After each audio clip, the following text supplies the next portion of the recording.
Introducción a la célula procariota. Todas las células se ven de manera semejante a la luz de los microscopios ópticos primitivos. Sin embargo, a medida que la tecnología se fue perfeccionando, poco a poco empezaron a emerger diferencias.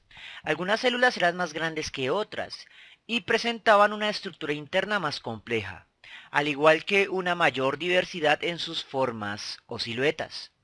Otras células eran más pequeñas y relativamente más simples en su composición interna y en la cantidad de formas que podían asumir, las cuales aparentaban ser más rígidas. La composición interna puede verse porque el grosor de la membrana es tan fino que la luz puede atravesar las paredes y membranas, y las membranas celulares permiten, por lo tanto, ver su interior al igual que las paredes celulares. Por lo que estas estructuras apenas si aparecen como bordes finos en la parte lateral de la silueta de la célula.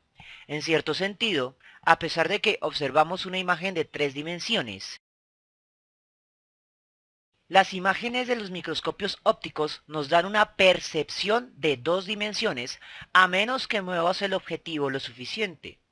Pero algo como una foto de una microscopía dará completamente la sensación de que estamos observando algo plano, que realmente no es plano, sino una estructura en 3 dimensiones. Una vez que una nueva tecnología fue desarrollada y se convirtió en algo accesible para la mayoría de los grupos de investigación, el microscopio electrónico, que no poseen los laboratorios escolares, los biólogos fueron capaces de examinar la estructura de una amplia variedad de células. Se volvió evidente a partir de estos estudios que existen dos tipos de células. Las células se distinguen por sus tamaños y su organización interna, por lo menos a este nivel. La distinción entre dos tipos de células sin ningún intermediario representa una de las divisiones evolutivas más fundamentales del mundo biológico, o por lo menos así lo aparentaba en su momento en la primera mitad del siglo XX. De esa manera comenzó a distinguirse entre la llamada célula eucariótica y la célula procariótica. Existen seres vivos unicelulares con células eucarióticas, es decir, células con estructuras internas complejas que poseen núcleos celulares y una amplia variedad de siluetas celulares. Pero lo más importante es que todos los seres vivos multicelulares poseen este tipo de células como su unidad básica de composición. De esta manera, los hongos, las plantas y los animales son todos clasificados como eucariotas en base a sus células con núcleos verdaderos. La distinción entre células procariotas y eucariotas es basada en la complejidad y no en las relaciones de ancestro y descendiente. A inicios del nuevo milenio, los avances en la investigación bioquímica arrojaron lo que hasta ese entonces era un dato que alteraba los fundamentos de la biología, incluyendo los libros de texto básicos, la biología celular, la taxonomía, la evolución.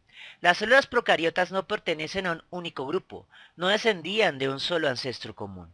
Más sorprendente aún era que uno de los dos grupos en los cuales se dividió el antiguo grupo procariota se encontraba más relacionado con los eucariotas en ciertas características genéticas y moleculares relevantes. De esa manera, en la actualidad clasificamos a los tipos de células básicos en base a tres agrupaciones que denominamos dominios, que son los grupos de clasificación de seres vivos más generales. Los dos grupos de bacterias fueron nombrados como bacterias antiguas, arquibacterias, y bacterias verdaderas, eubacterias, pero por cuestiones de extensión, los dos grupos han venido a denominarse simplemente como arcaicas y bacterias. Las especies mejor conocidas del dominio de las arcaicas son aquellas que viven en ambientes extremadamente inhóspitos, por lo que generalmente son denominados extremófilos, amantes de ambientes extremos. Incluidas entre las arcaicas se encuentran los metanógenos, procariotas capaces de convertir metabólicamente el hidrógeno molecular y el dióxido de carbono en gases de metano, más la extracción de energía del hidrógeno. También contamos con los halófilos, amantes de las sales. Los ambientes salinos en los que se encuentran son tan extremos como los ambientes del Mar Muerto o en ciertas zonas del abismo oceánico, donde las concentraciones de sal pueden llegar a 5 molar. Los acidófilos, por otro lado, son procariotas amantes de los ácidos, los cuales pueden llegar a existir en pH tan extremos como cero. Tenga en cuenta que el pH de nuestros estómagos ácidos no baja a más de 3, los cuales se han encontrado en zonas de drenaje de minas abandonadas. Los hipertermófilos son procariotas arcaicos amantes del calor, los cuales pueden vivir en ambientes realmente calentados que denominamos hipercalentados. El agua hipercalentada es aquella que se encuentra a una temperatura superior de 100 grados centígrados aún en estado líquido. Esto sucede cuando la presión del ambiente es superior a la de la atmósfera. Existen cepas capaces de vivir a temperaturas hipercalentadas de agua líquida a 121 grados centígrados y por lo tanto a una mayor presión atmosférica. Todos los demás procariotas conocidos pertenecen al grupo de las eubacterias, bacterias verdaderas o simplemente bacterias a secas. El grupo de las bacterias incluye a las células más pequeñas conocidas, los micoplasmas de 0,2 micrómetros de diámetro, los cuales son los únicos procariotas en carecer de una pared celular. Su genoma es igualmente pequeño, codificando cerca de 500 proteínas. Las bacterias se encuentran presentes en todo el ambiente concebible en el planeta Tierra, desde los hielos permanentes del Ártico y el Antártico hasta los desiertos más secos de América y África, e incluso hasta los confines del interior rocoso y en las montañas más altas. Más interesante aún, se encuentran en el interior y a veces dentro de las células de los eucariotas, como plantas y animales, ya sea como parásitos, comensales o mutualistas. La estructura interna general de las bacterias es simple: ADN, proteínas y otros bioelementos flotando en el citosol sin un sistema de endomembranas, pero sí con organelos llamados ribosomas. Sin embargo, esto es solo para la mayoría, no para todos. Las células bacterianas más complejas son las cianobacterias. Las cianobacterias contienen un sistema de membranas internas llamados tilacoides, los cuales contienen la clorofila necesaria para realizar la fotosíntesis. Los tilacoides de las cianobacterias son muy similares a los tilacoides de los cloroplastos de las plantas. Tal como en los cloroplastos, en las cianobacterias la fotosíntesis sigue en esencia las mismas rutas metabólicas de reacciones químicas. Usa las mismas moléculas, es guiada por las mismas enzimas y libera finalmente el mismo oxígeno gaseoso. Muchas cianobacterias no son capaces únicamente de la fotosíntesis, sino también de la fijación de nitrógeno. La fijación de nitrógeno es un proceso metabólico que permite capturar el gas de dinitrógeno gaseoso en moléculas útiles para los seres vivos como el amoníaco o las proteínas, el cual puede ser empleado subsecuentemente para fabricar más proteínas. La atmósfera del planeta Tierra es en su gran mayoría nitrógeno gaseoso. Casi el 70% del aire es nitrógeno, pero la mayoría de los seres vivos son incapaces de obtenerlo del aire. El nitrógeno es un elemento de vital importancia para que los seres vivos puedan crecer y multiplicarse, ya que de allí proviene el material necesario para hacer proteínas. La capacidad de las cianobacterias en obtener recursos de fuentes inorgánicas y de convertir lo inorgánico, lo no vivo, a lo orgánico y vivo, hacen que posean la capacidad de ser entre los primeros seres vivos en colonizar las rocas desnudas de un ambiente nuevo o de ambientes extremos o recientemente destruidos. Para la mayoría de los microbiólogos, los microorganismos familiares son aquellos que pueden ser cultivados en un medio controlado. Los medios de cultivo son sustancias semejantes a la gelatina, las cuales varían en su composición química.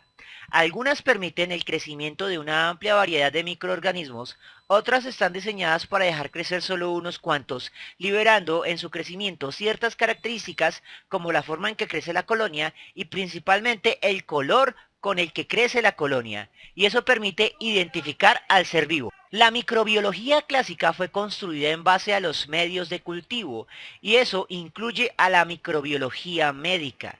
Por ejemplo, cuando un paciente sufre de una infección urinaria, uno de los primeros pasos que realiza el microbiólogo médico es el de cultivar el patógeno en un medio de cultivo controlado para poder luego identificarlo y una vez que se identifique sí poder atacarlo. Una vez identificado pueden ubicarse sus debilidades e indicar el tratamiento más adecuado.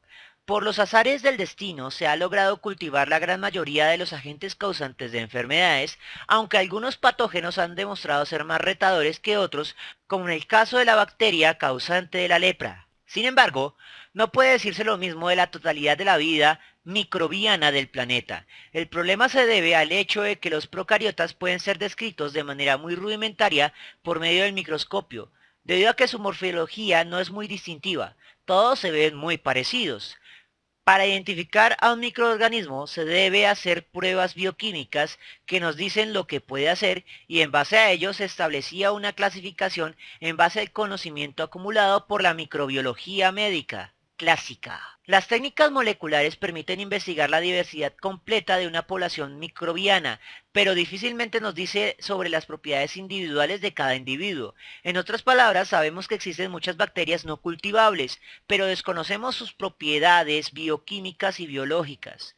Las técnicas de identificación molecular han sido usadas para intentar dar un espectro de la diversidad que se encuentra en el interior de los seres vivos, lo cual incluye a los seres humanos. En las bacterias el citoplasma está rodeado por una membrana celular. La mayoría de las bacterias posee una pared celular y algunas veces una cápsula protectora.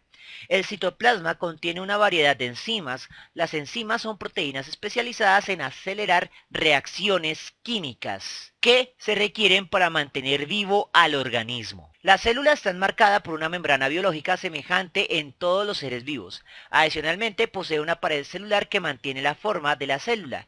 Incluso si el citoplasma toma una gran cantidad de agua, el material de la pared es típico de las bacterias y es muy rígido y es denominado peptidoglicano. Otras bacterias tienen dos membranas y en medio de ambas la pared celular de peptidoglicano es más delgada. En las primeras las llamamos gram positivas, ya que la gran barrera de peptidoglicano permite colorearlas, mientras que las segundas, con una pared de peptidoglicano más delgado, van a quedar con un color más tenue y las denominamos como gram negativas. Aparte de la pared, algunas bacterias poseen capas protectoras extra. Una de ellas es la cápsula. Esta es una capa protectora de polisacáridos, es decir, azúcares complejos, que se encuentra fuera de la pared celular. En las bacterias, el ADN se encuentra en un único cromosoma circular en espiral que reside en una región de la célula llamada nucleoide. Las muchas proteínas formadas por los mensajes químicos del ADN bacteriano se sintetizan en pequeñas estructuras llamadas ribosomas.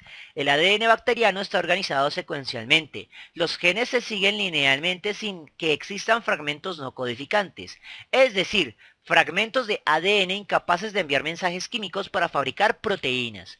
Una célula bacteriana contiene miles de ribosomas porque se mantiene produciendo proteínas todo el tiempo. Algunas bacterias tienen flagelos, que son apéndices en forma de cola que permiten a las bacterias impulsarse y moverse. Un flagelo bacteriano no se mueve hacia adelante y hacia atrás como un látigo. En cambio, mueve la célula en un movimiento giratorio como si se tratara de un motor fuera de borda. Algunas veces los flagelos ocurren solo en los extremos de una célula y otras veces se dispersan aleatoriamente sobre la superficie. Bien, esto fue Introducción a las células procariotas. Espero que les haya gustado y nos vemos en una próxima oportunidad.